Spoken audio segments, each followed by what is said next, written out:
Oi, gente, tem alguém por aí?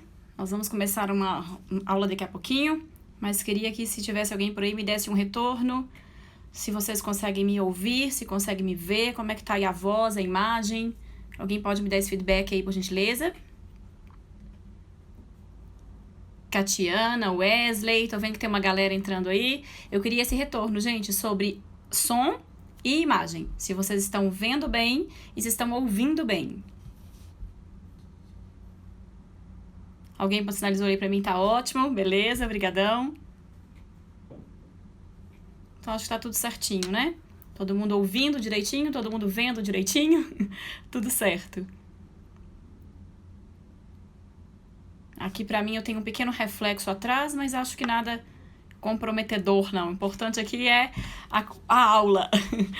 A imagem é menos tensa, menos mal, digamos assim. Galera chegando, sejam todos bem-vindos. Ótimo, beleza. Obrigada pelo feedback aí, pessoal.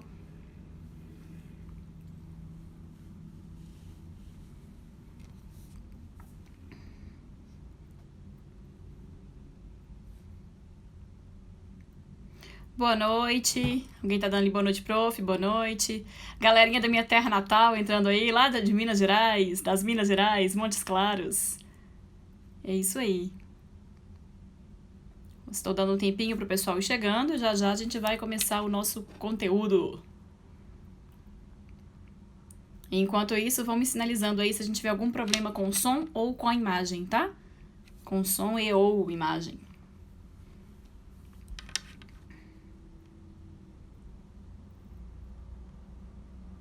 Mais gente chegando, sejam todos bem-vindos.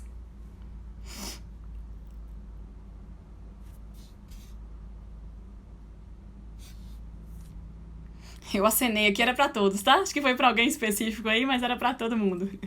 Tô aprendendo a usar a tecnologia, era pra acenar pra todos. Mas enfim. Vou acenar ali pra alguém que entrou agora, acho que é Zione. Mas tô acenando pra todo mundo. É pra dar um alô pra todos. Galera chegando aí.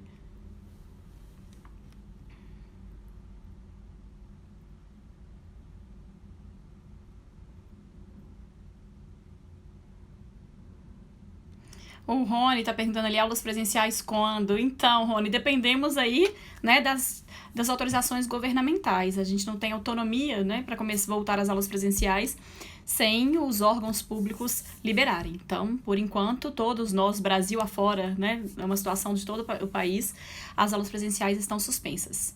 Vamos ver aí quando voltaremos. Estamos nessa expectativa, com muita saudade de todos vocês, então a gente espera voltar o mais rapidamente possível, mas dependemos aí dessas questões relacionadas à pandemia.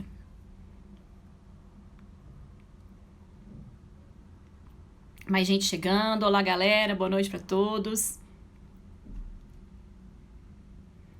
Muito bacana ver o pessoal aí se aproximando, todo mundo querendo aprender português, né? Todo mundo querendo aproveitar esse período aí de quarentena para acelerar os estudos, é isso mesmo. Mais um minutinho só e a gente já inicia, tá?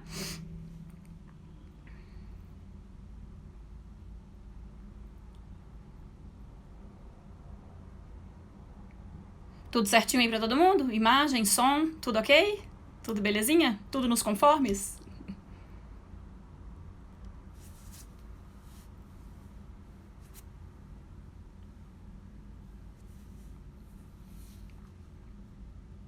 Tudo certinho, né? Bom, pessoal, então, boa noite oficial, né? Então, boa noite, eu sou a professora Ludmila Cruzoé e eu estou aqui junto com o curso Solução para Concursos Preparatórios para, nessa noite especial, nós conversarmos um pouquinho sobre os concursos públicos e, de maneira muito especial hoje, sobre o concurso público da Polícia Civil do Paraná.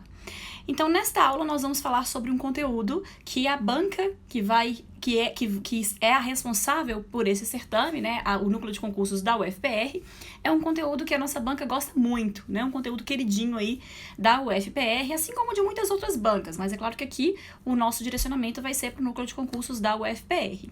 O conteúdo que eu escolhi, então, para a gente conversar sobre ele hoje, é o conteúdo chamado de concordância. Nós vamos, nessa aula, mencionar os principais pontos relacionados à concordância, entender o que é essa questão da concordância, que aparece em praticamente todos os editais. A Eneida dando um oi. Oi, Eneida, seja muito bem-vinda. Então, esse conteúdo de concordância que aparece em praticamente todos os editais de concursos públicos, nós vamos entender um pouquinho melhor sobre ele hoje, né? Compreender do que se trata. E como o edital é extenso, o edital da UFPR, ele traz praticamente todo o conteúdo gramatical de língua portuguesa, além, é claro, dos aspectos relacionados a texto, né, os aspectos textuais. Então, como o nosso conteúdo é bem extenso e nas lives a gente não tem tempo suficiente para abordar tudo isso, nós escolhemos os principais pontos. Então, não posso deixar de dizer para vocês que nós do Solução estamos disponibilizando, a partir de hoje, a partir de agora, para vocês, o nosso curso online todo focado no edital. Esse é o grande diferencial. Quem é aluno Solução sabe que a gente tem uma equipe bem profissional, bem treinada, uma equipe que está engajada aí nos concursos públicos, que conhece a realidade das provas, conhece a realidade da banca e que todas as aulas foram gravadas focadas no edital, tá, galera? Então, nas redes sociais do Solução, no WhatsApp do Solução, vocês já têm disponibilizados aí os canais para vocês pedirem as informações, os detalhes sobre o nosso curso online, todo focado na Polícia Civil do Paraná. Beleza? Então vamos lá, galera. Vamos começar a trabalhar nessa noite aí. Vamos falar de concordância. Gente, é o seguinte. Primeiro aspecto, vamos compreender do que se trata essa palavrinha concordância. Quando você diz, alguém fala algo, alguém expressa seu pensamento, e você diz assim, concordo com você. Então, quando a gente diz concordo com você, o que a gente está dizendo? Que nosso pensamento está em harmonia, né? Está em sintonia com o pensamento do outro. Então, as relações de concordância, galera, tem tudo a ver com essa relação de harmonia, com essa relação de sintonia. Então, quando falamos em língua portuguesa de concordância, é uma relação de harmonia, é uma relação de sintonia. Essa relação de harmonia e de sintonia, gente, ela envolve 3 aspectos. Temos uma expressão popular, né, um ditado popular, que diz assim, concordo em gênero, número e grau. Acho que todo mundo já escutou essa expressão ou até mesmo já usou essa expressão. Eu brinco que essa expressão, concordo em gênero, número e grau, deveria ser substituída por concordo em gênero, número e pessoa. Galera, grau é um aspecto da língua portuguesa que não sofre flexão de concordância, que é o foco da nossa aula. Grau, só para vocês terem uma ideia, tem muito a ver com aumentativo, com grau diminutivo. Então, quando eu falo menino, a palavrinha está no grau normal. Quando eu falo menininho, grau diminutivo. Quando eu falo meninão, grau aumentativo. Então, grau é principalmente essa ideia de diminutivo e aumentativo. Então, a gente não fala em concordância, em flexão de grau na língua portuguesa.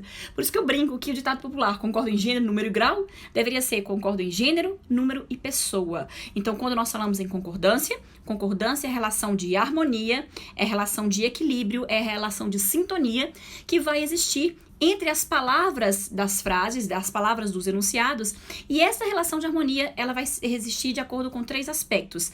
Então, gênero, número e pessoa. Então, ao invés de gênero, número e grau, gênero, número e pessoa. Então, vamos relembrar o que é gênero. Gente, na língua portuguesa, falou em gênero, estamos falando de masculino e feminino. Então, quando nós falamos, por exemplo, menino e menina, isso é uma flexão de gênero, masculino e feminino. Número na língua portuguesa é a ideia do singular e do plural. Quando nós falamos em menino e meninos. Então, número é o singular e o plural. E pessoa, gente, são as pessoas gramaticais, que nós temos 3 na língua portuguesa. A primeira, a segunda e a terceira pessoas gramaticais. Que são as pessoas eu, tu, ele, no singular, nós, vós, eles, no plural. Então, quando nós falamos em concordância, concordância é relação de sintonia, de equilíbrio, de harmonia. Esta relação de sintonia, de equilíbrio, de harmonia, ela é feita sobre 3 aspectos. Gênero, que é o masculino e o feminino, número, que é o singular e o plural, e grau, grau a gente acabou de falar que não, e pessoa, que são as pessoas gramaticais, primeira, segunda e terceira. Então, é tão forte essa questão de gênero, número e grau que a gente acaba falando. Então, lembrar que é gênero, número e pessoa. Então, isso que é a ideia de concordância. Nós temos 2 possibilidades de concordância serem cobradas nos concursos. Nós temos a concordância verbal e nós temos a concordância nominal. Então, vamos relembrar uma coisa interessante.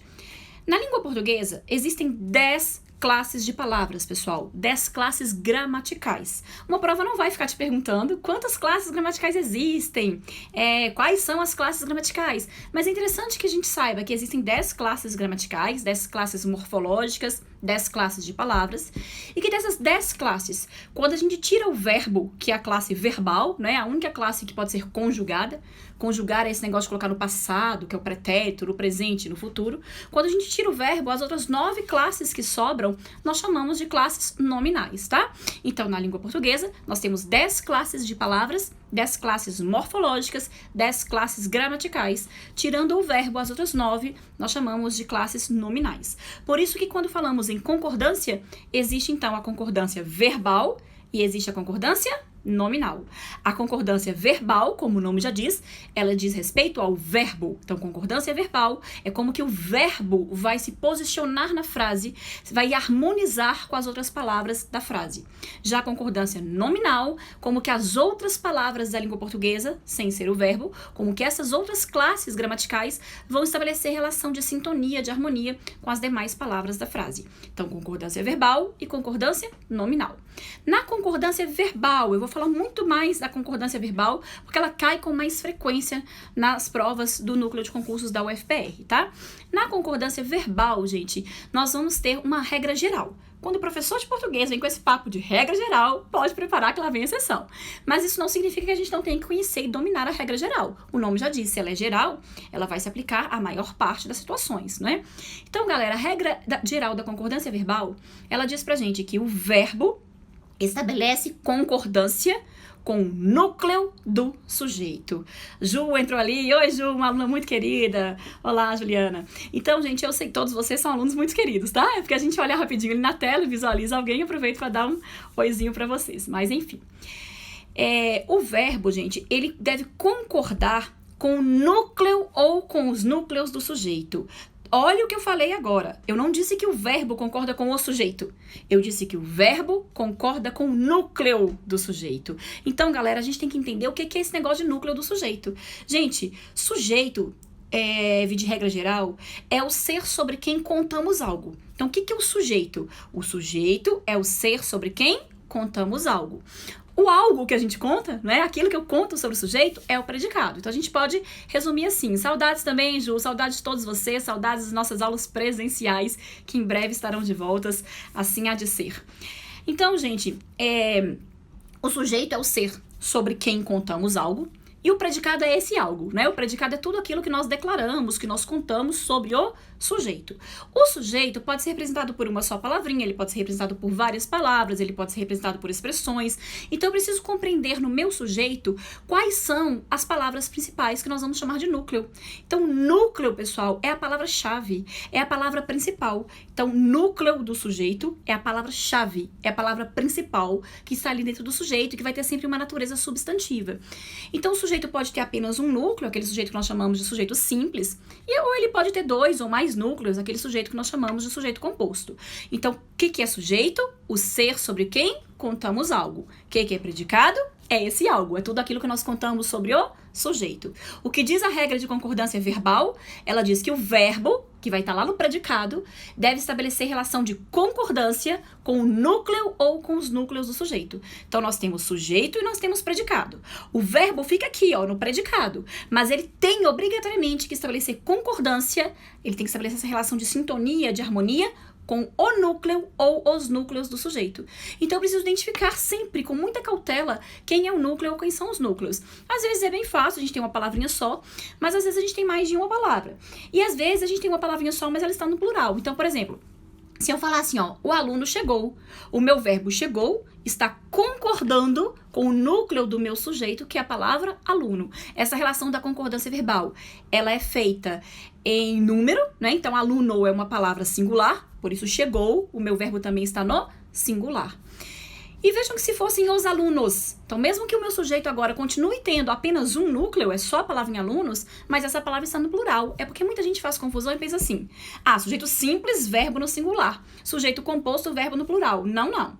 Eu tenho que olhar a palavra. Então, na concordância verbal, o verbo concorda com o núcleo ou com os núcleos do sujeito, e eu olho esta palavra que representa o núcleo, como que ela está estruturada. Se a palavra é singular, o meu verbo vai ficar no singular. Então, o aluno chegou. Mas se a palavra é plural, o meu verbo vai ficar no plural. Então, os alunos chegaram. Óbvio, professor, isso aí todo mundo sabe. Calma, gente, é que eu preciso desse primeiro passo inicial para a gente dominar concordância.